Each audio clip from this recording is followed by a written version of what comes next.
Hold on for 1 second.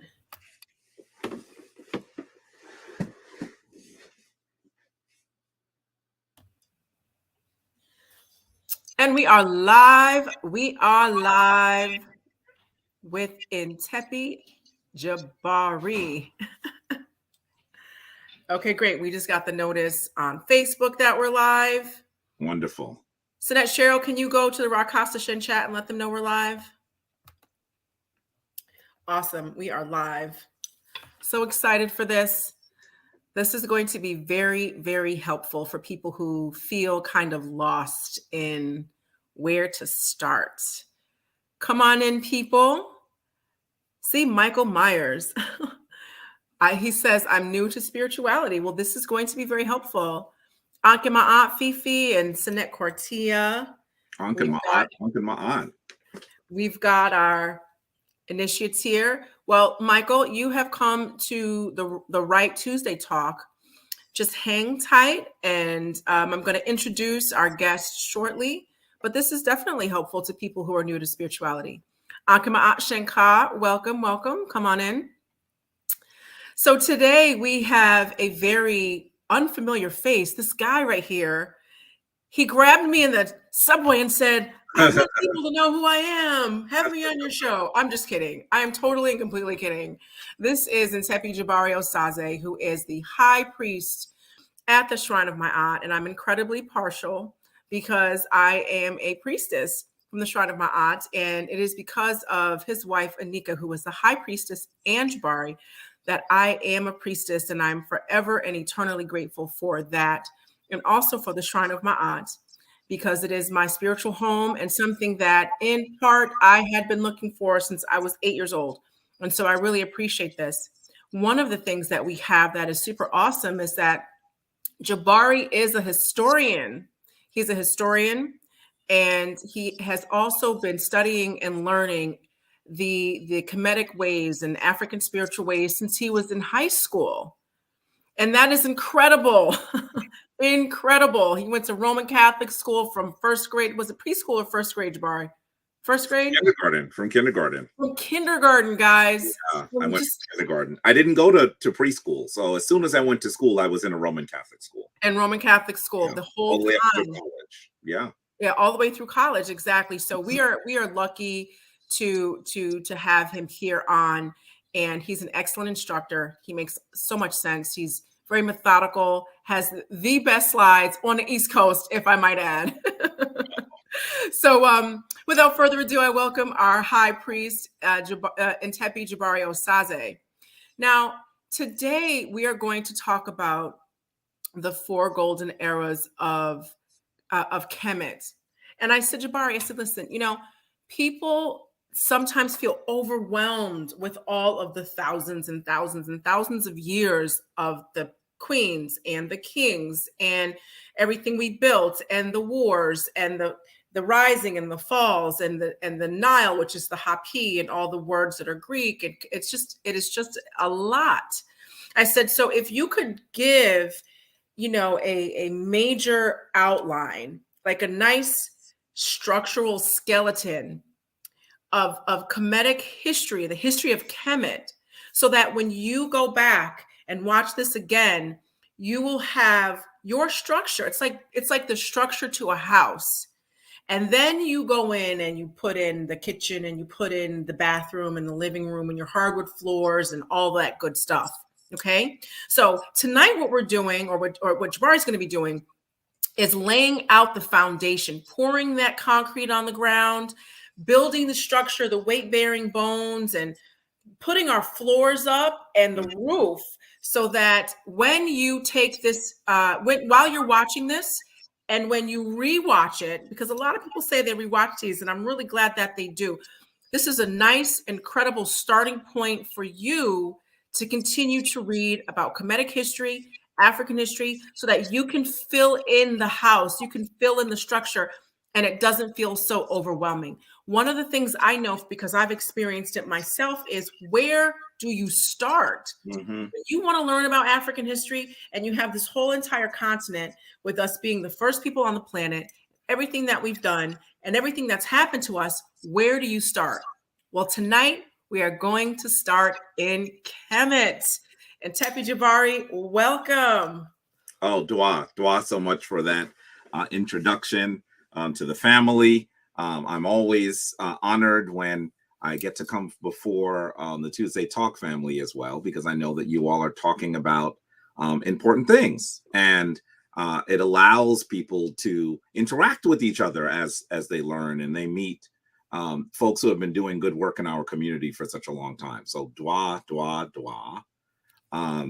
And Zalditu, let me say Dua to you as well. Thank you for saying I'm a great master teacher. I don't know if I would live into that.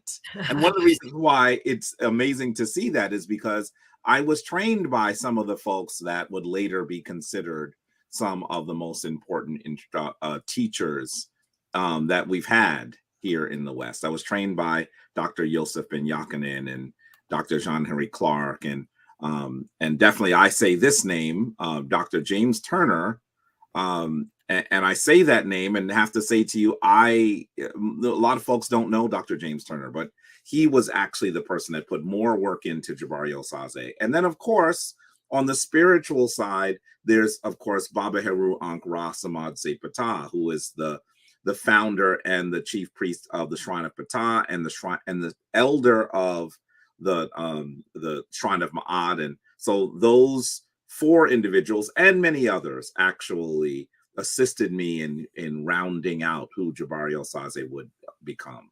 And so let me say Dua to you. I'm so honored that you've said that, and I really think that we'll have an interesting discussion. Yes, definitely. Okay, so we're talking a bit about the four golden eras, and I really want to say that the way you've described this is accurate, Abu Sashad. I mean, there are so many names, so many rulers, so many important people, over 300 rulers. I mean, think about how many people that is. And I'm one of those folks who have studied all 300 rulers. I'm in some word, I say. So sometimes the smallest detail will really just get me excited. And so I've studied all 300. And in studying all 300, you begin to recognize that you can actually understand the overall thrust of Kemet by looking at four periods. If you look at four periods in the life of this great land known as Kemet, that the Greeks and others later would come to call Egypt, you actually have a better understanding of how Kemet occurred, who were the most important folks who assisted Kemet in being the land that it was. And also, when you look at it that way, it's really hard to argue against the African nature of ancient Kemet. Because Kemet was a powerful land. People from all over the known world would come to Kemet, right? But the question is, how was Kemet devised? Who were the people that did it? And who were the people that allowed it to exist for all these 3 millennia, all these 3,000 years? And so I want to show a slide if I can. And let me say to you, this slide just came right out my book. It has very few bells and whistles, but it gets the job done. This slide shows the 4 rulers who in this period, these periods, allowed Kemet to be this powerful land. And we'll talk more about them in detail. But definitely I want you to see, first starting with the face of King Narmer. King Narmer. I still find it absolutely amazing to me that every hour of every day, if you have the 87 cajillion channels that I have via cable TV, I think you'll find it very interesting that with all of those channels, you'll find a documentary about Kemet that airs maybe every other hour. There's something on Kemet. But with all of those documentaries, it is rare to never really. What you'll never see is an image of the person that put Kemet together. Take a look at that image. Take a look at him. He's the one that actually comes from further into the interior of Africa and moves towards the north coast, the northeast coast of Africa, and has a battle with the people that are there. And then after being victorious, puts these two lands together. And so for the remaining period of ancient Kemet, we're talking about 3,000 years, they will refer, the Kemetic people will refer to Kemet as the two lands. Sometimes they'll even call it the two ladies. But I want you to recognize that this is based on this ruler. And let me say to you, I know that someone said that he's the Scorpion King. There is literally a king that has the name Scorpion. And that is not Namr. That is his father. His father has the name Scorpion. And so that is where they get the name Scorpion from. His father is not believed to be the person who put Kemet together. So take a look at Namr. This happens in 3100 BCE, which means it happens over 5,000 years ago. For those of you who are a little bit new to understanding how the time frame works, understand that essentially what historians do is they go back in time past the year 0, and those numbers, as they go further away from the year 0, they get higher. And then after the year 0, then they go in the opposite direction higher. Does that make sense? So obviously, you know, after 0, every year, such as the year we're in, gets higher. So next year will be 2023, correct? Well, in the period before 0, that's not how it worked. That's not how historians describe it. Let's put it that way. So you see, when we say 3,100 years ago, we're saying that's 3,100 years before the year 0. And so you'd add 3,100 plus 2022, and you would get 5122. So this event occurred 5,122 years ago, about. That is when Namr comes north. And then we see Kemet go into a powerful period, generally called the Old Kingdom. And then after that, Kemet has a big fall into what is then later called the First Intermediate Period. This is when Kemet was really struggling, when foreign people were able to just walk across his borders and do whatever they wanted. This was a very difficult period, the First Intermediate Period. And there were lots of people who said they were king, but none of them really were king. They were kind of more like people in charge of small regions. And then we see a group of rulers come from a place in Kemet into what we would consider the South today, that actually starts to put Kemet back together. And they come out of that city known to them as Waset, which means sort of the seat of power.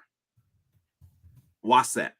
And then what they do is they slowly begin to take a little bit more land, consolidate a little bit more. There are 3 of them. They're generally called the Ntef rulers. We'll talk about them in a moment. And then they conclude with the 4th ruler in that line, the man named Mentuhotep. Look at Mentuhotep, the second face there. Clearly, if you look at his features and you look at his skin color, they say is sometimes depicted symbolically, and that may be possible, but very clearly, whenever we see Mentuhotep, he also has very African features. And in fact, so do his queens. He has several queens. Mm-hmm. So he puts Kemet back together, and he leads to what is called the Middle Kingdom. And then there are 2 dynasties, essentially, where Kemet is in great power, and then things fall apart again. And during this period, foreign people come into Kemet, and they take control of Kemet. And then a family from the same city that Mentuhotep was from, Waset, begin a rebellion This story is prepared, is ready for a movie. Why there's no movie, I don't know. A Boots a shot. We're gonna do it. No, I don't know. The father that starts the fight could be played by Morgan Freeman. And Morgan Freeman said, I'm tired of this.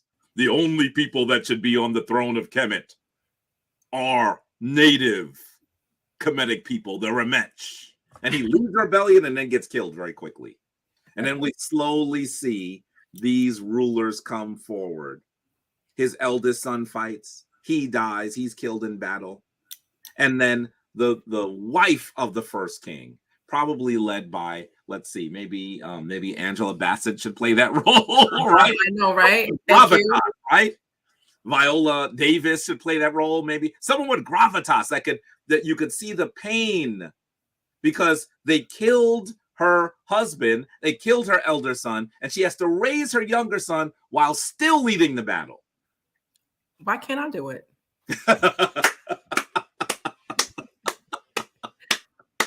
I'm talking about someone who has acting credibility, someone who's been doing it for a long time. And maybe her son should be played by a young man first. But then when he gets older, we have like a Michael B. Jordan playing King Amos, completing the battle, right? Right. Anyway, that's what happened. And then we see King Amos. Look at that statue of King Amos. Look at that statue of King Amos. Beautiful. Beautiful. And very African. By the way, Sashad, I just saw this statue with my own eyes. It is in the Louvre. It King is Amos? in the Louvre. Yes, the one with King Amos. I just saw it with my own eyes. And I took video and pictures, and you have no idea. And then, so he comes forward with his mother and then with his beautiful wife, and they put Kemet back together. And because they lead a successful rebellion, then the new kingdom begins.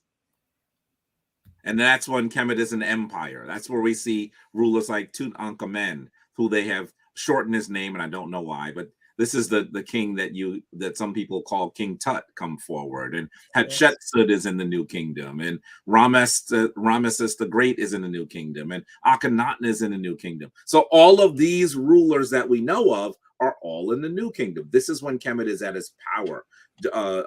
Amenhotep III, Jehutimes III, all of these powerful rulers. And then things begin to wane. Foreign people begin to play around in Kemet. And we see those kings in, once again, the same city, Waset. Those kings, those priests, they actually ask for assistance from the nation to the south. And then we see the Nubians, the Cushitic rulers, come forward. And then you're seeing King Shabaka, who completes the reunification of Kemet. So these are the 4 periods. Led by King Namr, led by King Mentuhotep, led by King Amos, and led by King Shabaka. These are the 4 periods. And you can see the distance in time. The story of Shabaka is in like the 8th century BCE, as you can see. The story of Amos is in the 16th century BCE. The story of Mentuhotep is in the 21st into the 20th century BCE. And then we see in the 32nd century BCE, King Namr. This graph comes out of my book, 7 Little White Lies, The Conspiracy to Destroy the Black Self-Image. Does that make sense? Are we clear about what we're talking about here? And if you have questions, folks, let me know. It seems like we're clear that people aren't asking any questions about like what's going on, stuff like that. And so, Jabari, again, he just laid the structure down in very broad strokes of right. Of our Kemetic history. So yeah, now we can talk about the individual periods, right? So you see the first period includes King Namr, right? You see that. Let me see if I can just go to the next slide.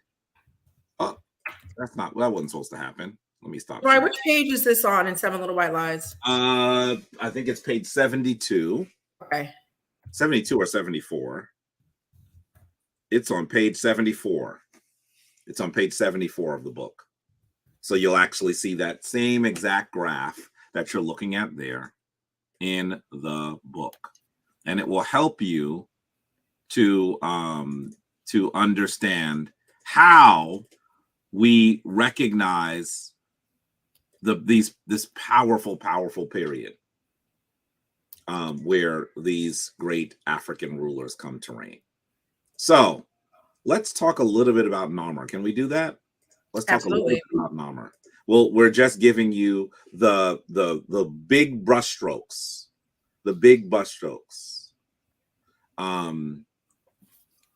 how Medu Neter unites Africans. What I take away is how Medu Neter unites Africans and how we can learn two things about that. Clearly, I agree with you. I think that sometimes when we talk about Kemet almost like it is a land with people that were all the same. But in actuality, the story of Kemet is likely how people in the region who were different came together, how Africans at this period of time come together. Right. And that's really how important this is. They didn't all say the same thing, even necessarily believe the same thing. They all had different versions of their Kemetic lives. And so that's how this works. Okay, so let's take a look.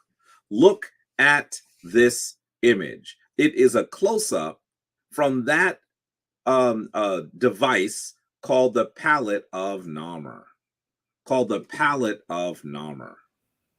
And so you're seeing Narmer here. I want you to know that Narmer comes from an ancient city known as Necken. Say Necken with me. Necken. And it is the city of Heru. Heru was very important in that city. The Greeks came and then called it Hierakonpolis later. And he ends up moving north to put the people in the north under his dominion. Before I do that, I just want you to look at that face again. You should know that this image is not in Kemet. This image is in a small museum known as the Williams Flinders Petrie Museum in London. I know that we have a good brother that is in the UK that regularly tunes into our broadcast and is a part of the extended family of the Shrine of Ma'at. Brother, I think his name is Robert James. I thought I saw him. Yeah, he's on here. He's here. Brother Robert, I'm not sure if you're in London. I want to say you are. But if you are, have you been to the Williams Flinders Petrie Museum? It's near the British Museum. It's within walking distance. And so this is where you'll see it. And Sashad, it's just sitting on a shelf. It's not like I believe it. You could pass it very easily. Of course. Oh, and Michael Myers is also in London. You need to go and look at this image. When you do, take a good picture of yourself and share it with us so you can see the face of this ruler in all of his confidence. When I look at this, I see confidence in his face. Look at his face. You know who I see? Like he got a little attitude, right? You know who I see? Like a lot of people see? Mike Tyson. Yeah, I think Mike Tyson's face structure is similar. I think that's fair. Yeah. And see, Robert James is in London. I didn't realize that Michael Myers was as well. The museum is called the William Flinders Petrie Museum. It's probably, I think it's a short walk, a half mile maybe. Williams what? British Museum. Williams Flinders Petrie. Flinders Peachtree. William Flinders Petrie Museum. Yeah.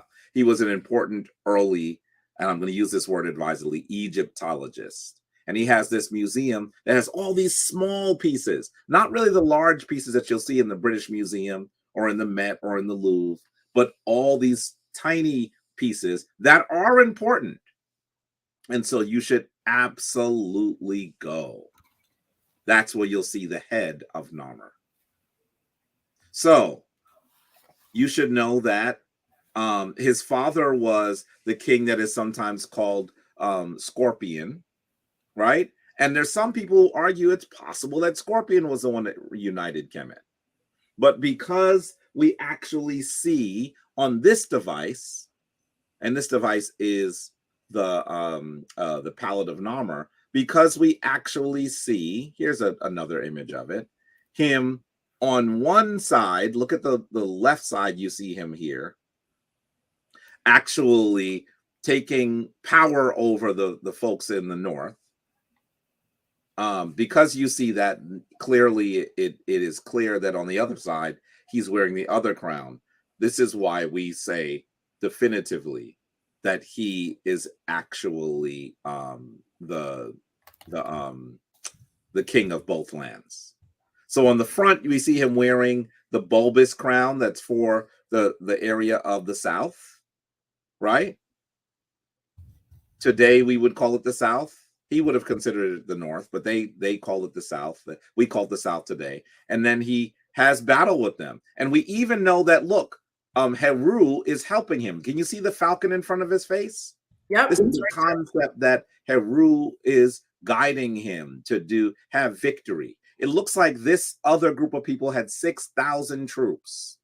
You might actually see this image that looks a little bit like the person that he's defeating here.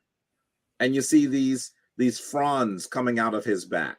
This means that there were 6,000 troops that he defeated. And we even have the name of the king that was defeated right here. Very interesting. Very interesting. His name seems to also be, some people think that part of his name is a harpoon, but we don't know how to vocalize his name. But he is defeated in what is called the smiting pose. We see this pose for the rest of Kemetic history, and all of its rulers seem to be referencing this pose itself, that they can take dominion over other people in the region in order to be in control. And then on the other side, we see him marching into northern Kemet, and he's done battle with these folks. And he puts Kemet back in order. It even seems like he had to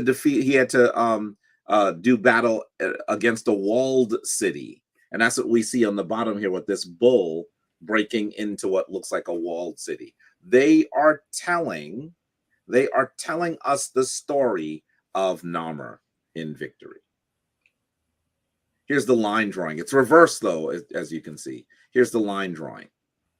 So on the left, you're seeing him already be victorious. On the right, you can see him moving forward. And it's really an interesting piece, this Palette of Narmer. It's usually considered the world's first historical document. And that comes from a group of people who have been told that they have no history, that they actually have the world's oldest history. And so I find that absolutely fascinating. So as we move forward, I want you to just take a look, by the way. Here is the mace head belonging to his father. It's called the scorpion mace head. And as you look at it, I think it's interesting because you'll see an image of Scorpion and you'll see other images that are meant to represent things that are occurring. Here's a line drawing of what it looks like. It seems that he was assisting with irrigating land, and that there were actually areas that he was in charge of, and they did sacrifice to those areas, right? But because only one side is showing, some people think it's possible that he was wearing the other crown on the other side too. We don't know that. We don't know that. And so this is one of the reasons why we say that Scorpion was not the uniter of Kemet. But what if the other side did have him wearing the other crown? Then we would understand it a little bit differently. Jabari, there was a question, and I only captured part of it. It says, for saving and sharing information, wisdom, knowledge, why is it that most of Africa seem to rely on oral tradition, memory, whereas Egypt relied, or Kemet relied, heavily on writing and documentation? That's an interesting discussion. That's an interesting question. But let me put it this way. I think that Kemet also relied on the oral tradition extensively. Scholars of the language and languages in general, we were talking about linguists and philologists, folks who actually study language and the written word. they actually will tell you that some of Kemet's early documents, the way that they're written, they believe that they were initially oral documents as well. Mm-hmm. So that I believe what we're really seeing is that Kemet is one of those nations that becomes one of the world's first literate nations. Some of the first writing occurs in Kemet. Mm-hmm. Also in a place called Sumer that is also likely brought into existence by people of African descent. And so the earliest scripts are brought to the world by Africans. But you should know that before that period, no one had writing. The whole world, no one wrote things. Now, sometimes people hear me say that, and they say they didn't have languages. Of course, they had languages. Right. They just weren't written. Right. They just weren't written. And there's some languages today that aren't written. It's not unusual to find languages that exist in the world today that aren't written. There are groups of people who if they're going to write something, they'll even write in the script of another language because their language doesn't have a script. So it's not as unusual as you might think. But understand that Kemet is a nation that, yes, begins to write things down. And because they write things down, that's one of the reasons why we have such an intricate historical record coming from this area in Northeast Africa. So, Jabari, I have a question, which is a little bit of a tangent. Yes. The letters that are written, the letters that are used in European languages are Arabic letters, correct? Like Spanish and Portuguese, Italian, French. There are some. They're not really Arabic. Numbers are considered to have come from the Arabic world, but letters come from. We'll see letters that seem to have come from the Greek alphabet, and the Greek alphabet seems to have gotten a great influence from the Phoenician alphabet and possibly even the Ethiopian alphabet, known as the alphabet of the Ethiopian language known as Amharic is an early language as well. Right. So let's understand that they come out of Africa. And there have also been some scholars that are beginning to say, if you look at the Medu Neter, some of the glyphs might have also turned into what we would now traditionally call letters today. Because, the Medu Neter, while it has a phonetic value, it also has a pictorial value. The image itself means something. And so in some ways, it is different than the letters that we see today. And so that is, for me, fascinating. But we do see that as Kemet begins to develop something that looks a little bit more like writing, when we see Demotic coming forward, Demotic seems to influence the later scripts as well. Okay? Yes. Thank you. Let's continue. So let's talk a little bit more about what we know about Namr. We believe that his mother is likely a lady named Sesh, who was the wife of Scorpion. It seems that the ruler before Scorpion might have been Tejenu and then Ka.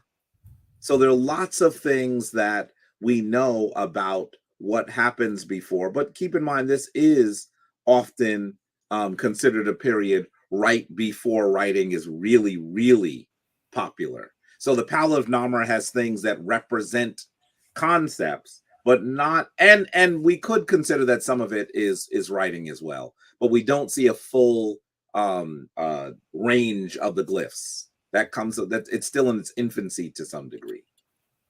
Then there's some people who say that Namr has two names, that he's both Namr and Menes.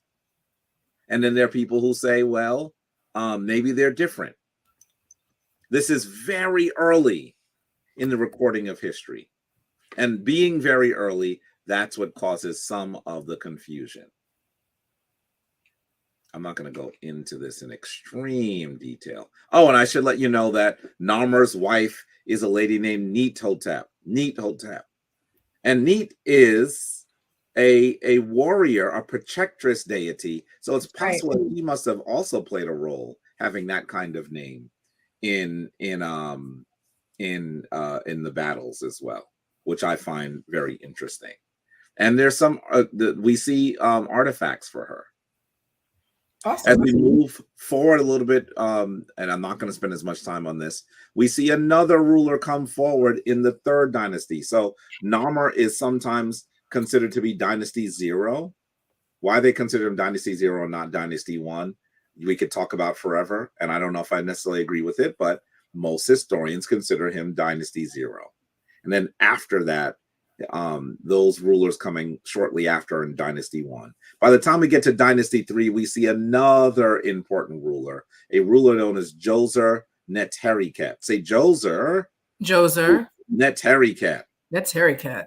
I know very well you can only hear Abu Tsat and myself. You're supposed to be saying it at home too. Why? Because it's going to help you remember the names. And it's also important in the ancient African concept. In order for these great ancestors to continue to live, we must continue to say their names. That's right. And so you see here Djoser in this statue that is likely a Ka statue, a statue that was meant to be a house for his soul if he'd intended to return to his tomb. And you can see he has a Nemes cloth on, right? But he has a stylized Nemes cloth that we haven't seen. It's fascinating. Can you see how it's like cut into points on the sides? We see the Nemes cloth, this particular crown, used for kings for a very long period of time, for the next 3,000 years. But we've never seen it cut into points on what looks to be very defined locks. We only see that under Djoser. And Djoser is important. Djoser is important because under Djoser, we see burials go from, let's start here, sand pit burials to rock pit burials to these devices that are called mastabas. Now, mastaba is actually an Arabic word. Generally speaking, when we use this, the Kemetic people called this device, they called it the Purjet, the house of eternity. And then we see the mastaba or Purjet lead into another structure where this great thinker actually builds one very large Purjet. And he doesn't build it out of mud brick, he built it out of stone. And then he puts another layer on top. And then the king is still alive. So he puts another layer on top. King is still alive. He puts another layer on top. Now he has 4 layers and the king is still alive. So then he expands from there until it has 1, 2, 3, 4, 5, 6 layers. This large, massive monument in stone. You should know that we call this sometimes the step pyramid. I've known people to call the step Merkut using another word for pyramid, but this building has a name. It's called Kebu Neteru. Kebu Neteru, which means libation to the divine. It's a powerful name. And you should know this is the world's first building in stone, built by that great right hand to King Djoser, known as Imhotep.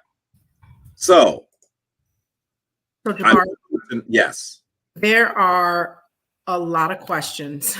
Okay, yes, I'd love to hear Questions pertaining to the actual Merkut or the pyramids and the builders, and also with Sumer. We might have to have another talk on Sumer. Oh, I think would be a good conversation, but kind of a smidge off topic for today.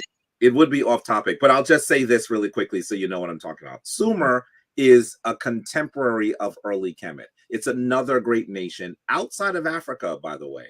It is believed to have been perhaps established by Africans who had left the continent. It's not far from the continent of Africa.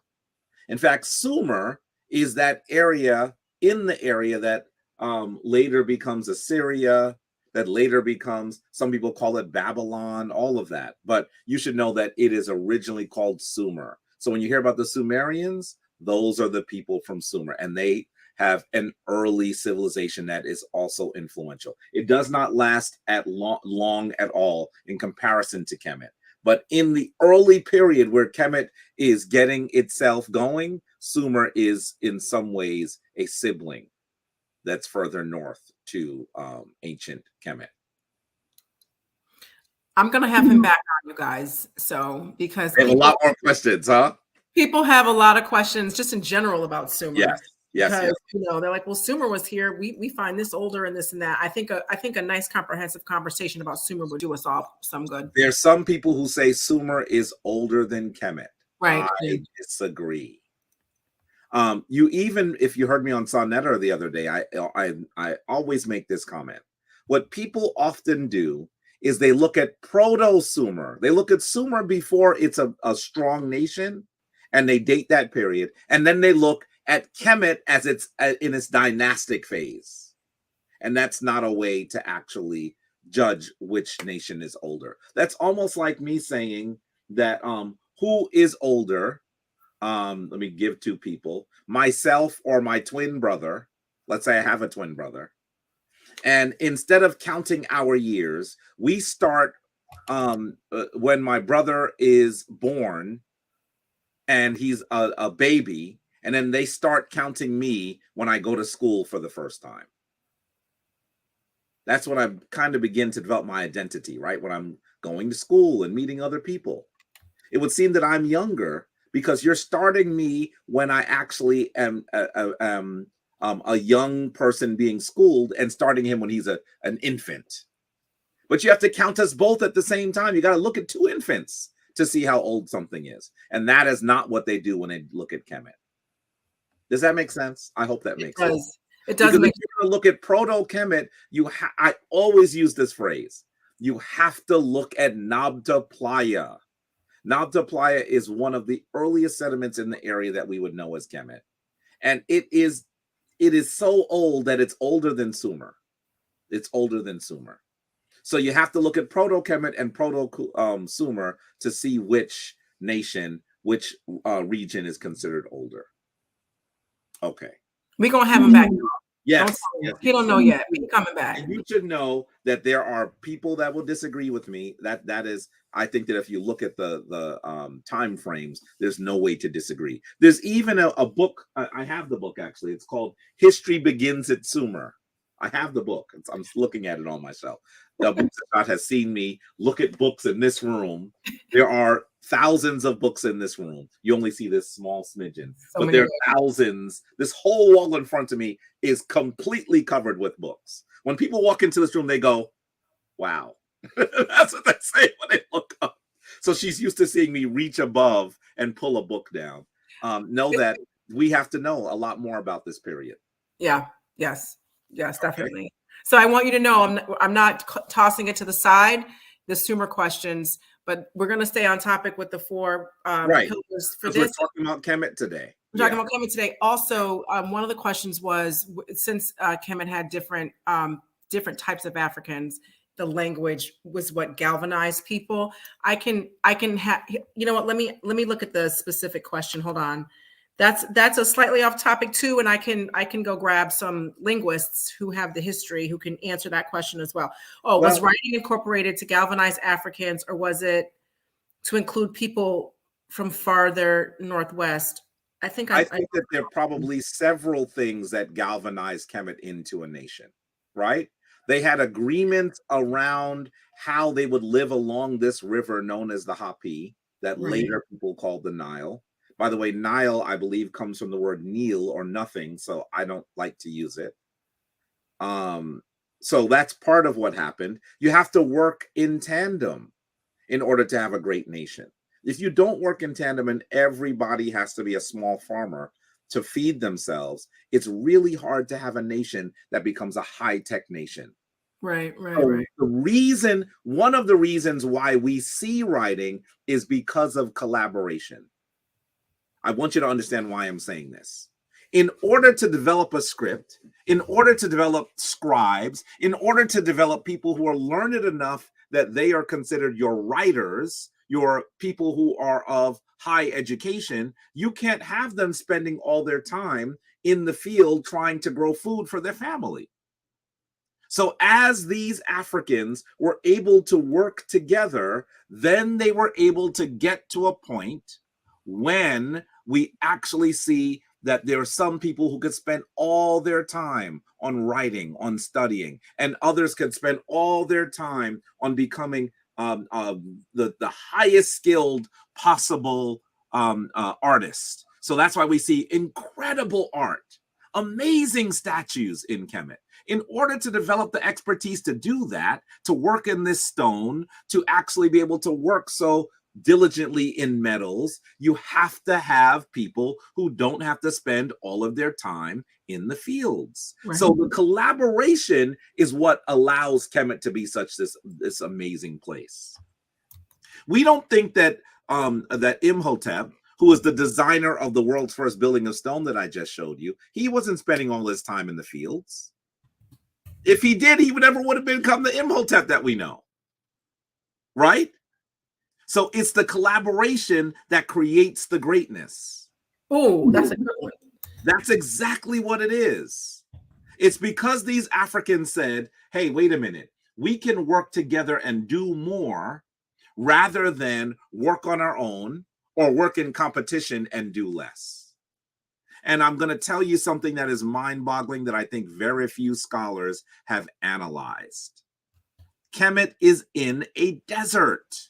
You've heard this. Kemet is in a desert. How does a nation in the desert produce so much food that they can actually have people who don't have to actually be in the fields? How does it do it? This is mind-boggling. They do it because they actually are able to live in harmony. In Ma'at. With not only each other, but also the universe. So, for example, the other thing that doesn't happen, I mean, we know that they were great agriculturists in Kemet, but do you develop the most skilled astronomers if they have to just plant and be subsistence farmers? It's the collaboration that creates the greatness. That's what happens. And so I'm hoping that you understand that because they're able to look at the heavens long enough to recognize the manner in which it works in a cyclical manner, that allows them to now live in this desert area. And I want you to understand this. A lesser people would have run from Kemet and said that place is cursed. What do I mean? Imagine these Africans, the first people to get to that area, actually being in an area that was very arid. Maybe it wasn't desert yet, but it was becoming desert. They could see that if they were growing. Hey, man, we're actually able to grow less and less. Seems like things are getting drier here. This is a problem. Maybe we should move away. That's what people usually do when things become drier and they can't eat. And you'd figure that a small number of them said, hey, this wonderful river, it's extremely long and wide and broad. We could live near the river. And we could actually use the river to grow food. Maybe we don't have to flee. And then imagine them chilling there with their little farm. And then they notice that the water is getting higher and higher and higher. And then it floods violently. It destroys everything. You might say, man, I lived in the area. It started to become desert. That was terrible. I found the river and said, I can live around the river. And then the river overflowed and destroyed everything. I'm running as far as I can. This area is cursed. A less spiritually intact people would have done that. A group of people who had not developed wisdom and did not see themselves as living in harmony with the very nature of the universe, the very order of the universe, would have fled. They'd have gone away. They'd have moved further west. They would have moved further south.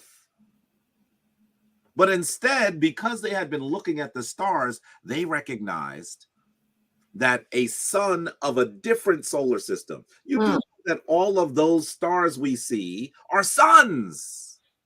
We have the sun that's in our solar system, the sun that I wish would give us a little bit more heat because this May has not been that great yet. But the sun in our solar system is amazing to us. And then in the night sky, we see all these stars. Each of them is a sun, and they have their own, most of them have their own planets around them. Did you know that? A star is not different than a sun. So these wonderful Africans had been looking at the world long enough and looking at the world in relation to distant suns that they were able to see the cycle in the movement of the suns. Mm-hmm. And it is believed that they would have had to be looking at it at least for 26,000 years to understand its movements. The 26,000 year cycle is when we see the configuration in the stars seem to reset because they move, at least from our vantage point on Earth, they don't stay exactly in the same place. Over 26,000 years, they reset. So that Leo, the constellation of Leo, that we can see in our night sky is not in the same place as it was when Kemet was getting started. Does that make sense? Yes. It has moved a little bit from our vantage point on Earth in the night sky. You've got to be looking at the stars for a really long time to understand how they move. And then how to understand the cycles of the ones that you see. Mm-hmm. And so they looked at one star, the star that they called Saperet. Saperet. And you know, later people called it all kinds of things. One of the things they call it is Sirius. Did you know that the ancient Kemetic people described Saperet before anyone called it Sirius? So when you look at Sirius XM radio, yes, it's a representation. They biting from us, y'all. Yes. It's sometimes called the dog star. Anyway, they were able to tell that when Sirius seemed to rise at a certain time, they would be able to understand when the flood would come. They'd be able to count to when they would see the flood. So that instead of saying, you know what, this flood is horrible. We live in a desert. We see a beautiful river and then it floods. Let's get the hell out of here. Instead of doing that, they were able to know when the flood was going to occur. And the flood brings all of this extremely rich soil from deeper into the interior of Africa. Right. How can you say that these Africans that were living on the coast didn't have reverence for the rest of Africa when they understood that the fertile soil from further in their continent was the way that they were able to live? That's right. They had great reverence for the rest of the continent. And so anyway, we see this deep black soil come with the water from the flood. And that allows them to grow their food next to the Hapi. And then they watch the cycles over and over again. By the way, when the flood was at its highest, you couldn't work in the fields. What did they do? Lots of other things. Some of those people were put to work by the government of Kemet to build things. Those wonderful monuments weren't built by enslaved people. We know that. We know how much they got paid. We know what they ate. We know who their wives and their children were. We know all of that. We know all of that because we can go and find where they lived and then do archaeological digs where they lived. And also in Jabari's book, Seven Little White Lies, there's a chapter about this very topic in the book. The book, if you want to get a segue into learning about African history, Kemetic history, just a place to start, Seven Little White Lies is a good place to start. Because just like he speaks really well and teaches, and it makes a lot of sense, he writes in the very same fashion. Okay, so like I would start with Seven Little White Lies. Like anybody can get that book and start from there. It's a really good book. Dwa, Yeah, the check is in the mail. The check is in the mail for you. Thank you very much. Promotion for my book. Thank you.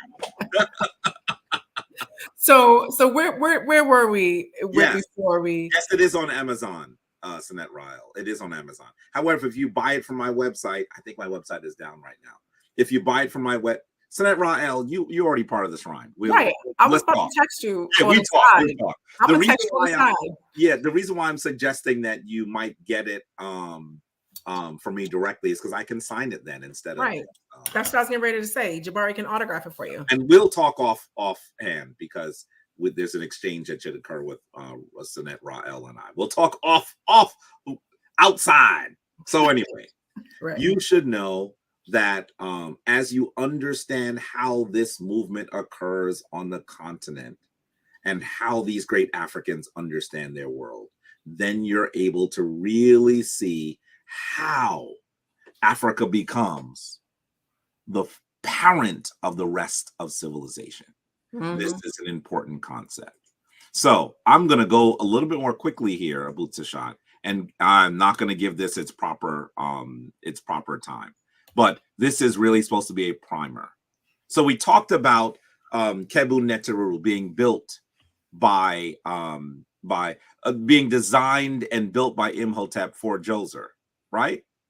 Right? I think so. We talked about that's what we were just talking about before we went into this riff about the importance of the river, which is a really important riff, by the way. Right. It's a really important riff because I always say to people, you know that I'm a historian, but I'm a priest, right? So I'm not going to just read history and then say that happened there and that's why it's important. I want you to understand that understanding history, understanding the movement, understanding the legacy, understanding the actual philosophy of your ancestors will help you understand whether they lived a life of divine balance and how, if they did live a life of divine balance, they did it. So shortly after Imhotep, we have another ruler come forward. His name is Seneferu. Seneferu. Take a look at Seneferu here. He's another powerful ruler. Can you see he's wearing the dual crown that comes down to him from Namur? Can you see that? This is so important. This is so important. And so Seneferu actually starts by building one Mirkut. It's possible that his father was starting it before him, but we know that he at least completes it. He starts to build one Mirkut, and it seems pretty clear that his goal is for him to actually build the flat-sided Mirkut that we see as the Mirkut today. Because before that, the step Mirkut obviously has steps, right? Well, it seems that Seneferu wants to build the flat-sided Mirkut. So he starts with this one. And it looks like they didn't excavate all of the sand down to the bedrock. So they were building on sand. And what does sand do? Sand shifts. And so that means that they were not able to complete. They were not able to complete the bent Mirkut, not in the way that they wanted to. So you can see that it has this shift in angle from 54 degrees to 43 degrees.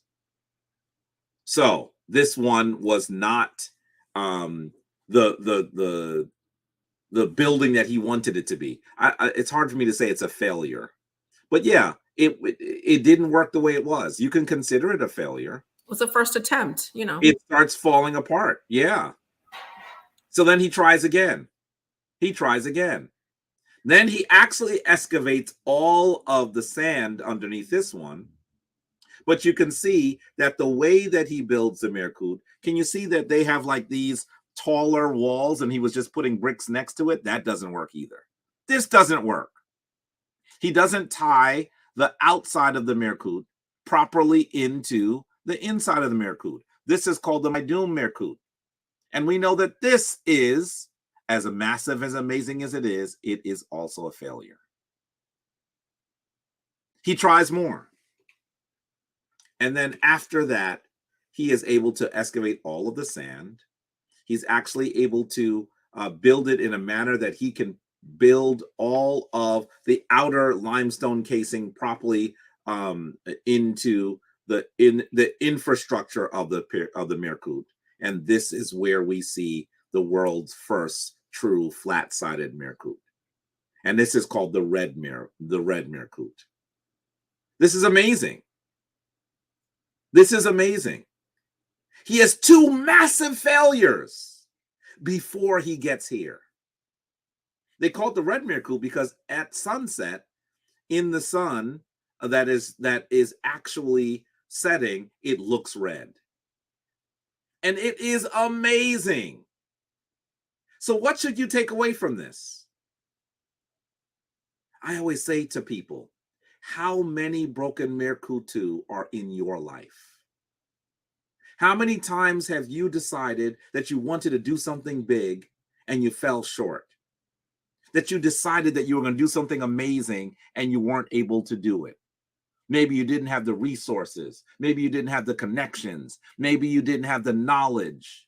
And people around you who sometimes like to see failure, by the way, what do they say? They say things like, who did he think he was to try that? Didn't he know that he's not smart enough? He doesn't have enough money. He doesn't have enough intelligence to do something. And so many of us, after failing, decide that we are no longer going to try. I want you to look at the movements of Seneferu, this incredible ruler who builds 2 Merkuti that do not work until he actually understands how to build it right, and he is successful. How many broken Merkutu are in your life? You have to keep going until you do what you were put on the earth for. You do until you complete what you were put on the earth for. And so he is actually successful. And you know who his son is? You know who Seneferu's son is? Seneferu's son is the builder of the Great Merkut. So that incredible building that we call the Great Pyramid sometimes, the only remaining of the 7 wonders of the world, the only remaining, was built because Khufu was trying to actually honor and improve upon what his father did. We never hear the name Seneferu. Sometimes we hear the name Khufu, but everybody in the world knows about what is usually called the Great Pyramid. And you should know that that is not its name. Its name in English is Khufu on the horizon. Okay? But I want you to know that it is through this great perseverance that we see this excellence. And it is also based on the work of Seneferu. So, very quickly, I just want you to see an image of Khufu.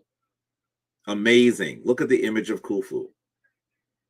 By the way, the only image we have of Khufu is, and I think this is almost like the creator having a sense of humor, is a 2.5-inch tall small ivory statue that you see on the right. He builds the largest building in the world. It remains a skyscraper, the tallest structure in the world for over 2,000 years. Yet the only image of him is a statue that's 2.5 inches tall. Amazing. It takes 20 years to build. It takes 20 years to build. And we see his sons also build amazingly. First, his son, Jenef Ra, builds something that is pretty much destroyed by the later Arabic people. We see his son, Khafra, build the 2nd Merkut on the Giza Plateau. And we see his grandson, Menkaura, build the 3rd. So when you see those 3 great Merkutu on the Giza Plateau, you should also not just be thinking about Khufu and his son and grandson, you should also be thinking about Khufu's father, Seneferu, because it is through his perseverance that Khufu was able to do this amazing, amazing work. Does that make sense? I hope you get where I'm going here. I hope you get where I'm going here. And I really wish that we could talk more about these men and their mothers and their wives and what they do, because really what we're seeing is African men following the commitment of their fathers in many ways. And I know we have so many challenges today with fathers, right?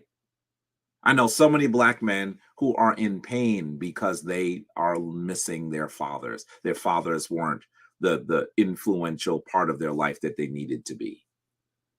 And when we see African men, Black men, having access to their fathers, actually trying to emulate and build upon the greatness of their fathers and their forefathers, we see them build one of the most amazing sites on the planet. So amazing that initially it is where the prime meridian for the entire earth was actually developed. This is how, when people were trying to decide how the entire world would look at time, they sent the prime meridian through the Great Mirkut. This is how important this is. When you are a great Black father, you are right on time. That's the way I would say it. You are right on time. And so we need to make sure that that's what we're doing. So we got a lot to do in a short period of time. Let's move. It's hard to talk about all this in short. You're muted. I didn't hear you. I said you got it, Jabari. Okay, let's try to see if we can do it. Take a look at this.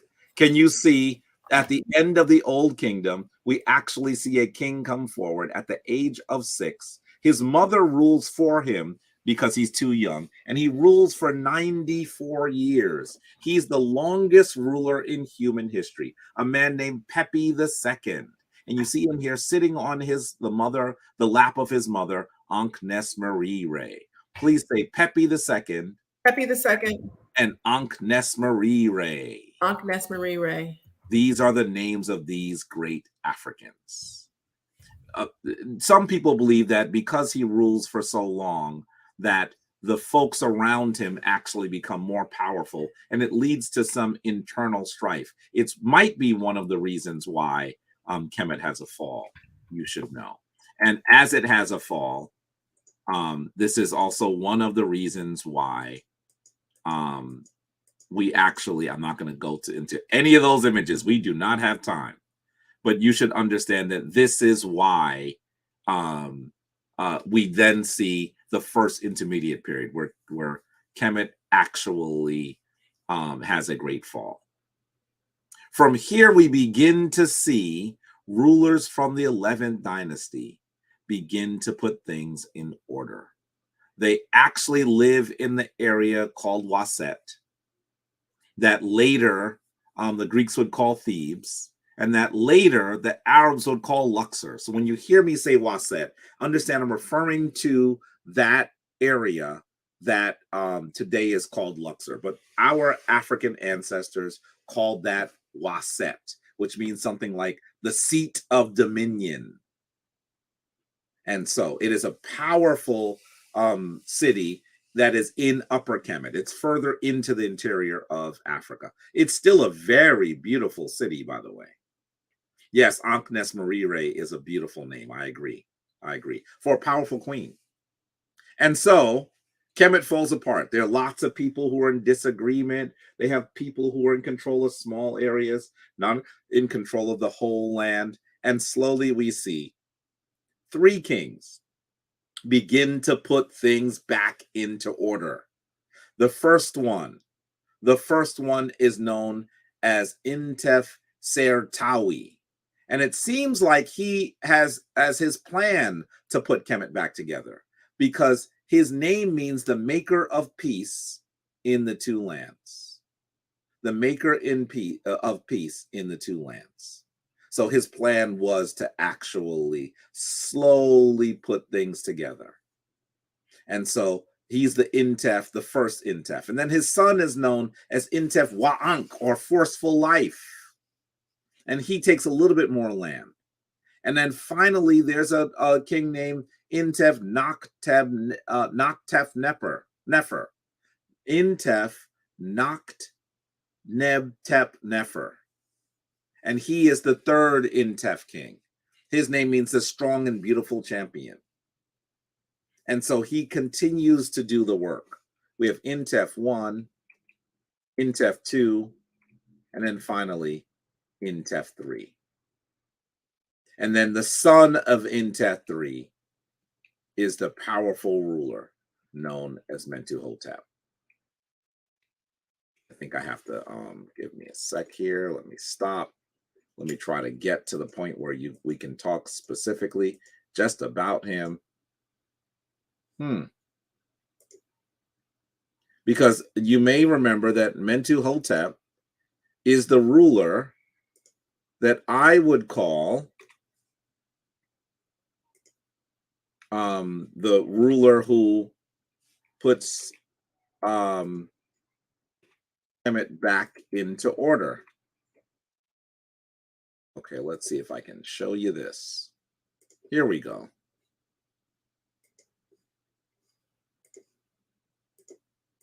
So then we see Mentuhotep come forward, and he is an important ruler.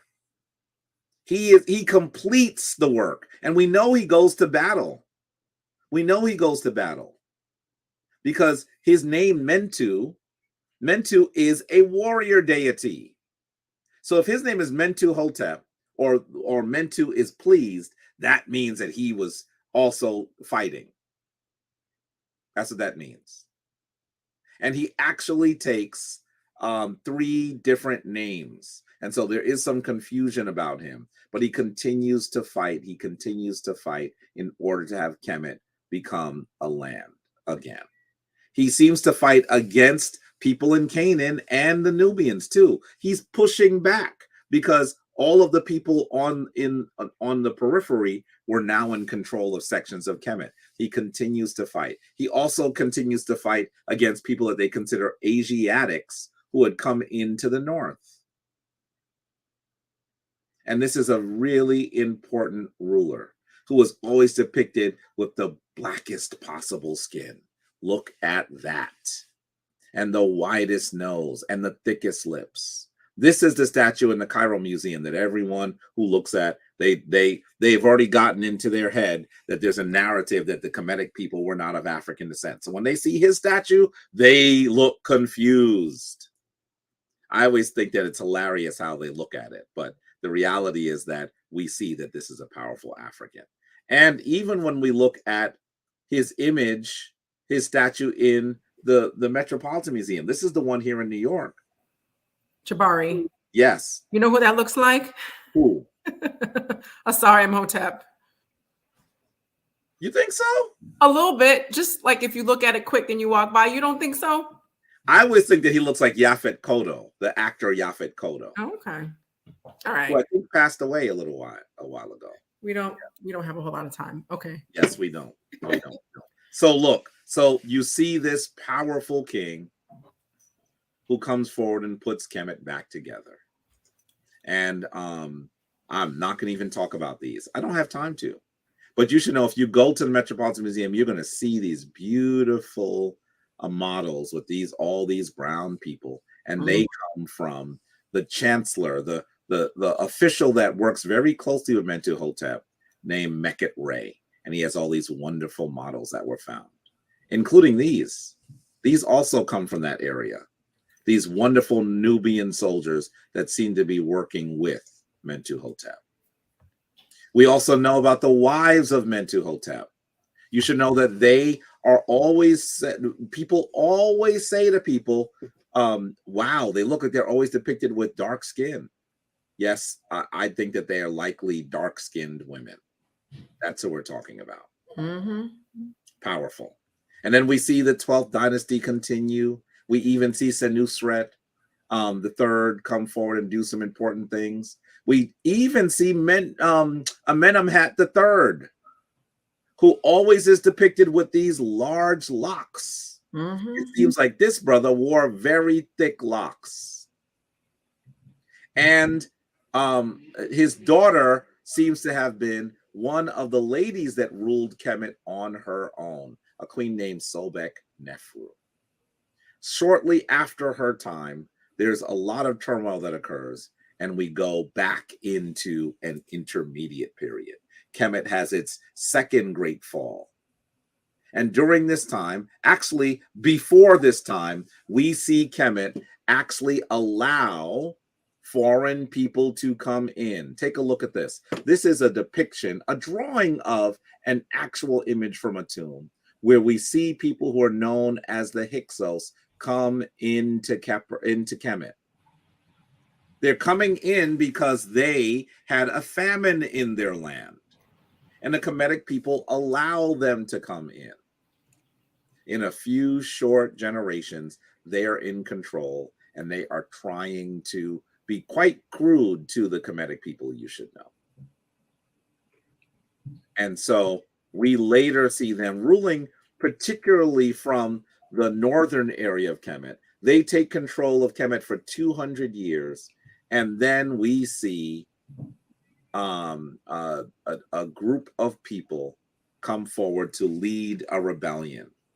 One of them is the patriarch known as Sekenere Tau II. By the way, you should know that as you see Sekenere Tau II,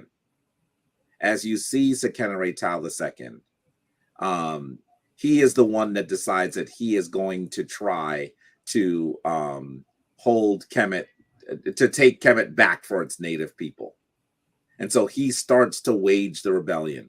I was talking about him earlier, right? I was talking about his youngest son earlier. But recognize, as he begins this battle, he loses very quickly to the foreign people, the Hyksos, who are in control. I see a few questions. Is this the story of Joseph? Let me say that it might be what people are arguing the story of Joseph is based on, but Joseph is not. I believe it should be clear to us now that Joseph is actually he is a legendary ruler. He's not a literal person. Because when we look for the archaeological evidence for the existence of a Joseph, for existence of Moses, it seems quite clear that he is actually a mythological character, not a literal character. He never existed. Not a historical character. That doesn't mean that he's not important. It just means that he's not a literal person. And so when we try to make them literal, we run into challenges because the archaeological record doesn't support it. The textual record outside of the Bible, outside of the Torah, doesn't support it. We have challenges when we do that. Okay, so we see Sekenere Tau II come forward and say he's going to do battle with the Hyksos ruler, by a man by the name of Apepi I. And he loses quickly. In fact, he loses so brutally that some people believe that he was actually killed while he was prone. Maybe he fell from a horse or something, and they killed him with two different instruments, perhaps a spear, maybe an axe, and he is hastily mummified. So it means that this was probably done on the battlefield. And so he loses to the Hyksos. But his eldest son, actually for a little while, convinces the Hyksos that he's going to work with them. And then after that, he leads a surprise attack and he goes up against them too. You killed my father. I'm going to fight you and have the actual native people run Kemet again. He does this, and he actually is successful for about 3 years, but then he is killed. The next person that is left to be in control is but a child. He is King Amos. But you should know that his mother, who was probably absolutely horrified that they killed her husband and her eldest son, she leads the army. She gets on a horse with an axe and leads the army until her son is old enough to join her. These are the folks I said who should be paid maybe by Morgan Freeman as the elder. And then finally we see Kamos come forward as someone that's a little bit older. And then we see maybe someone with the gravitas of an Angela Bassett play the role of Ahotep, riding on a horse with an axe. Can you see her? Yes. I can. She's like, yeah, and she's doing battle and leading the army. Move forward. And then her son, who I say should be played by Michael B. Jordan, actually gets old enough to join her in battle. And so this is, I think it should be a wonderful, epic story. And Ahotep is spelled Ahotep, correct? Yes, usually it's spelled Aahotep. Usually. Now remember, we are trying to approximate the Kemetic language in in English, in the English language. So you should know that I don't want you to get the impression that there's only one way to spell her name, but that's the common way to spell her name. Make sense? Yes. Okay. So finally, we see Ahotep. Ahotep successful. We see Ahotep successful. And her son Amos continues to lead with her. By the way, look at Ahotep's face. There's Ahotep. This is from her tomb. This is actually her coffin, right? And you can even see that she has this ceremonial burial, the ceremonial axe that she gets. She gets the highest military honor in ancient Kemet. And it is with her and her daughter, her daughter, we don't know if they're full brother and sister, by the way, but her daughter, Queen Amos Nefertari, they actually lead with Amos the beginning of the 18th dynasty. This is where they get to be extremely powerful. And you should know that Queen Amos Nefertari is always depicted with the darkest skin. Look at her there with Amos sitting on the throne. Amos is usually depicted as, you know, a dude that has dark brown skin, but Amos Nefertari is depicted with jet black skin. Jet black skin. And she was considered a lady of great beauty. That's right. So it is because of these rulers that we actually see that Kemet returns to the ownership, the control of the later people, of the native people. They expel the Hyksos. And you should know that people often believe, historians often say now, that the Hyksos are the people who would become the Hebrews. That the Hyksos are the people that become the Hebrews. But the story you've been told about them is a lot different than the one I'm telling you now. I know you haven't heard it this way. This is the one that is corroborated by archaeological evidence, by extra biblical evidence. This is the one that likely tells how those people that would later be called the Hebrews were sent out of Kemet. And you should know that Amos, the final king that leads the battle, he actually chases them to the area that we would have known as Canaan and defeats them. And so this is important. By the way, you should, if you can, do you see this guy, Scottish Tom, that on YouTube? Can you boot him if you can? Kick him off? Okay, no problem. Yeah, if you can. Yeah, because that's the racist code that they use. We was Kangs. That's what they do. So get rid of that. Yep, he's out of here. He's blocked. Yeah, just get rid. So they don't think we know what it is. So it's a way for them to mock us. But you know, Jabari has been doing this for a long time. I've seen you trolls before. Goodbye, Scottish Tom. Okay, let's go. So that is the third area, right? That's the third period. That's the third golden era. We see that Kemet becomes an incredible, a powerful land. This is when it becomes what do you call it? This is when it actually becomes an empire. We see King Menotep come forward. He is the son of Amos and Amos Nefertari. We see Jehutimes the First, who was a powerful king, the son of Amenhotep the First. And we actually see that he is likely the person that builds the Valley of the Kings and Queens. This is so important because there are literally over 100 burials there. It becomes a royal burial place for the next 500 years, all because of the work of that one king.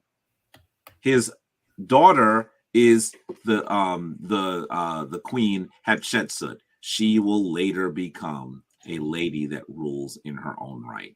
And she'll even send an expedition deeper into Africa to meet the rulers of the land that they called Puenet, the land that they call Punt.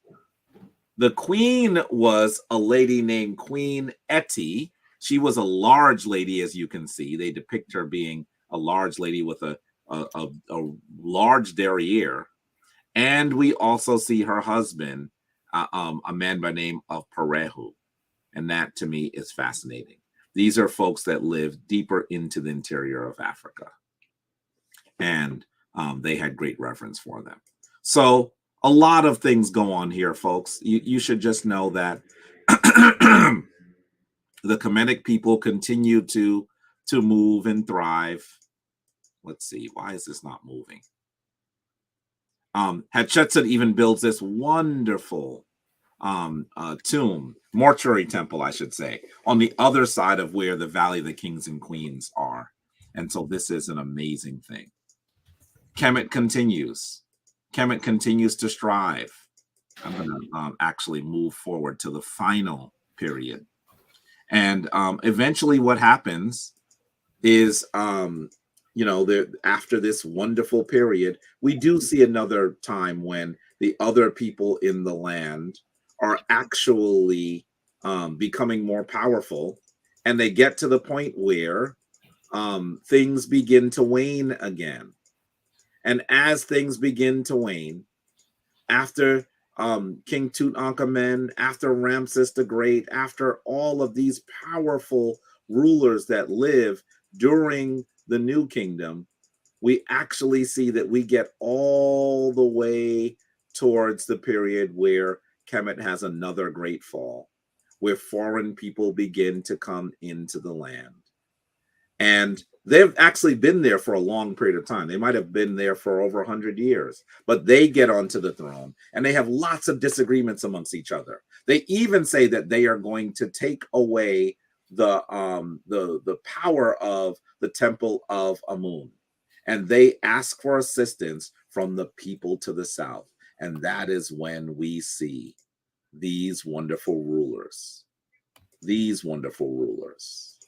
the final golden age of ancient Kemet come into existence. You can share this image too. This one is actually from the National Geographic magazine, and it depicts how the Nubians come forth from Nubia to lead a great battle. This is how they put Kemet back together. And I'll say that sometimes they try to actually depict the Nubians as African and the Kemetic people as something other than African, simply because there were times that they disagreed and there were times that they got along. And that's ridiculous. Simply because we see people that live in the same region have disagreements, that doesn't mean they're a different ethnic or racial group. We're looking at a battle between Russia, who is really picking on the Ukraine right now, Exactly. nation, Right. to their west. Does that mean that they are of a different ethnicity? No, it does not. And so that is the ridiculous argument that folks who are trying to call the Kemetic people something other than African do. That is what they do. But their arguments fall on foolish and illogical grounds. So, but we do see these wonderful kings come forward to lead Kemet into its final golden era. It seems to start with a king by the name of Kashta. That's usually how his name is translated. But Kashta should mean something like the Cushite. That's all. He's the one that seems to put the different groups of people that today we call Nubian together. Now, you should know that Nubia is likely a later term. They probably call themselves Cushitic, and there were lots of different groups of people, right? Kashta actually unifies all these groups of people under one nation. And he begins to rule from the area that is known as Napata today. It's 400 miles north of the modern kingdom, the modern capital city of the Sudan, known as Khartoum.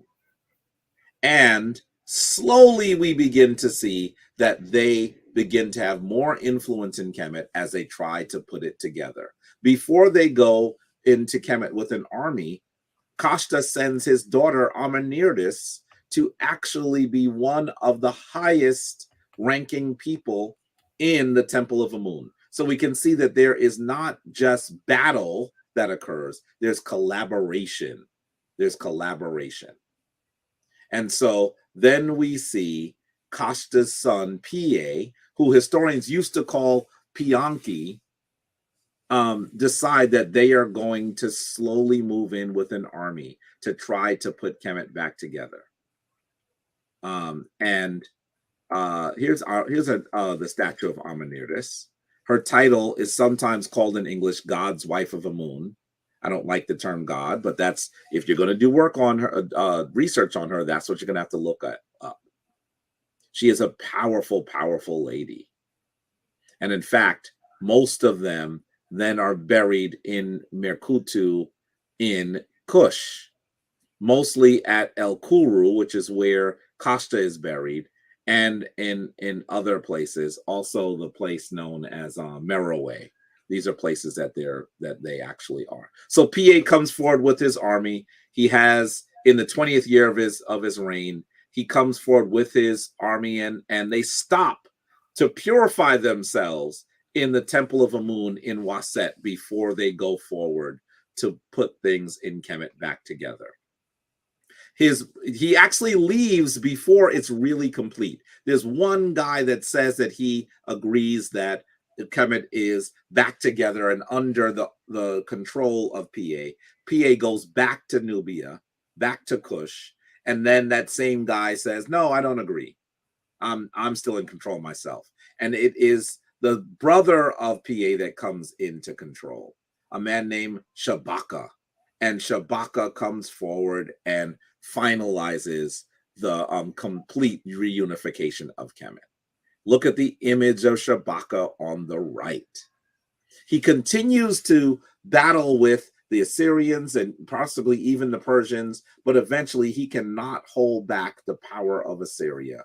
He is defeated in battle, and he has to go back into Kush. But you should know that while he is in Kemet, they start to take things that are falling apart in Kemet, and they try to put them back into great order. One of those things was a papyrus that he says was worm-eaten, and he carves it in stone. Today, it is known as the Shabaka stone, and sometimes it is said to encode what is sometimes called Menphite theology. It is the creation story of the city known as Kamenu by the Kemetic people. I'm sorry, Menefer by the Kemetic people. And the Greeks end up calling that city Memphis. Yes, Memphis is not just a city in Tennessee. It was named after the Greek name of a city that the Kemetic people called Menefer, built in perfection. Yes, then we see Taharqa come into control. Taharqa is fighting and fighting. He is not able to hold back the Syrians. He goes back to Kush. The son of Taharqa, Tantamani, actually he's the nephew of Taharqa, Tantamani, is in Kush, but he tries to go back into Kemet, and he's successful for a moment, but he is still defeated. And this is the last time that the Kushites will be able to try to put Kemet together. This is when Kemet begins to have its final fall. This is when the other folks in the region are actually powerful enough to keep Kemet from returning to its formal glory. But you should know that the Kushites actually have nearly 600 years of power afterwards, that Kush remains an extremely important city. You're seeing the city that was their capital. Look at these are the ruins of the city of Napata. They are powerful for much longer. Here go the Merkutu, some of the Merkutu that they built. Take a look at this aerial view. Now, the Westerners, the Europeans that came and were plunderers searching for treasure would literally dynamite the tops of them off so that they would be able to rappel down and steal and pilfer. But you should know that while Kemet has Now it's believed that it has 118 Merkutu, or pyramids. You should know that Kush has over 200. And they were built later. I get this question all the time. Did they begin it earlier? No. They actually um, built it later, but they certainly built more. They tend to be steeper. Can you see how the sides are steeper? But they still are able to continue to do amazing things until Kush has its fall at a later date. Look at these these are recreated. These are actually been put back together. Beautiful, beautiful structures in this city known as Meroe. In fact, the Kushites continue to be powerful, so powerful that as the Romans come into Kemet, after the Assyrians, after the Persians, then we see the Greeks, then we see the Romans. At that time, we even see the queens of Kush come up into Kemet and continue to pester the Romans. One of them they called the dirty one-eyed Candace. And they called her that because she was an incredible ruler and warrior. Her name was Amani Rhaenus, and she would continually come up into Kemet as soon as the Romans had their backs turned, and she would cause them nightmares. At one time, they actually decided they were going to ambush her, and she fights herself with her honor guard. She fights so diligently that she actually loses an eye and continues to fight until she wins. This is how powerful this great queen Amani Rhaenus is. I know that's right. Now, you should know that the Romans called her Candace. That's where we get the modern name Candace from. But the Cushitic people called these great queens the Kandake. The Kandake. Can you spell that, Jabari? Well, keep in mind that we're only approximating what it would look like. But Kandake would usually be spelled. It looks like I got. I've been in here so long I got locked out. It says so. Kandake is usually spelled Kandake. Kandake, the Kandake. And I would love for people to tell these people that have the name Candace that they are named after a powerful queen. These Kandake actually ruled in their own right. They ruled in the way that a king would rule. There were 13 of them who do this. They are so powerful. And can you see that Kandake Amanatore on the left is in the smiting pose? Can you see that?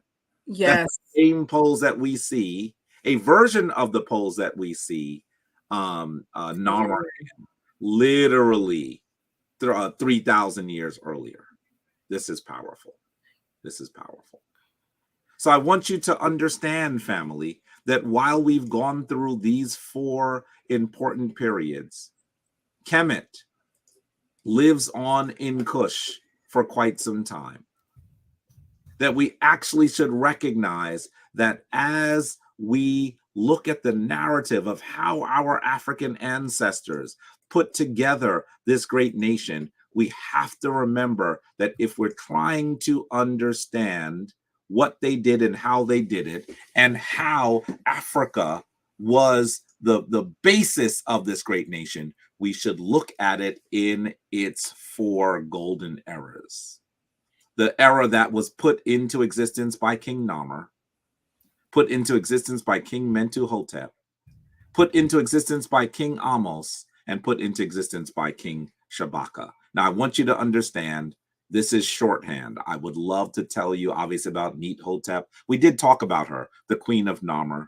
We could talk about all of these great ladies that were powerful here. In fact, King Amos, in some ways, he would not even come to the reign were it not for his mother, Queen Ahotep. And so understand that as we see these periods, we are seeing Africans do what they do, give civilization to the world. That's right. Do what we do, give civilization to the world, people. They ought to be. Yes. So with that, That was not easy to do that in that period of time. Obviously, I'll need to come back and talk about some of the periods we talked about in greater detail. I'm willing to do that. And as we're able to do that in greater detail, we can even talk to you about some of the spiritual concepts that should flow out of this narrative. This was mostly history today, but we should understand that the stories of our ancestors tell us how to live. And when we understand how to live, we understand how to be. When we understand how to be, we're understanding how to embrace the call to higher consciousness and be spiritually aligned and balanced. So with that, I turn things over back to you. I got to run to do a class. Yes, I just want to say thank you so much, Jabari, for coming on and giving us this. Welcome. Yes, and so we can talk offline about having you back on because people have so many questions, and we can go into the four eras in greater depth, just like you said. So I'm going to say, Shem Ma'at to Jabari. I know he has to run, so go forth in divine peace. I'll see you soon. You'll see me soon. Go forth in balance. All right, Thank peace. you. So Tuesday Talk family, thank you so much yet again for just really making this possible. We have over 100 people here. We've had that number or close to it for quite a while. If there's a question that you couldn't get to, I'm sorry, that I couldn't get to, or that you would like an answer to or whatever, what you can do is you can, where could you text this? You could text me at, not text. I'm sorry, that is not what I meant. This is my, this is me on Facebook, okay? You can text me these questions. You know what? You can do this on Facebook or Instagram because the Shrines DMs, we get a lot of information, a lot of questions and stuff, and stuff there. So questions specifically for this, and also it can help me put together other Tuesday talks where you have questions on history and stuff like that, questions on history and spirituality. I'd be happy to put something together, work with Jabari. We can have more time. He just had to roll out. So we had a hard stop, which is unusual with Jabari. We just kind of go on until we get it done. So just let me know and put it there. Yes, big respect. Absolutely. Jabari comes through all the time. I want to make sure I'm not forgetting anybody. Oh, awesome. Thank you, Shankai. I appreciate that.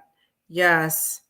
You're welcome, you guys. Thank you so much. I really, truly am humbled about with this year of Tuesday Talk. I've gotten so much great feedback. So for what I'm saying for you guys today and right now, give me some specific questions, because then I can go back to Jabari and we can make his appearance address some of these questions. It can be embedded into the presentation, and we can get that history out in bite-sized pieces so that you can also do your own study.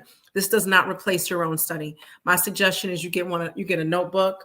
Listen, your girl is not playing when I say get a notebook. Get you a notebook like you in college. I just got another notebook. All right. Oh, it's not flipping. Sorry. Whatever. You know what a notebook looks like. Get a notebook. And maybe it's Tuesday Talk is the title. Get a notebook. Maybe, Ascension is the title, because you're going to learn a lot here in Tuesday Talk and in Ascension as well, or label it how you want. The history of Kemet, the 4 great eras, whatever. All right. Okay, great. Thank you so much for being here. I really appreciate the comments. I look forward to the feedback. And just remember, people, we are great. We came from greatness. We are great. We're going to continue to be great. And Shem Ma'at, which means go forth in balance, go forth in divine balance, live in the divine balance that our ancestors lived in right next to the Hapi and was able to create this amazing civilization. Okay? Shem Ma'at. Much more to the family.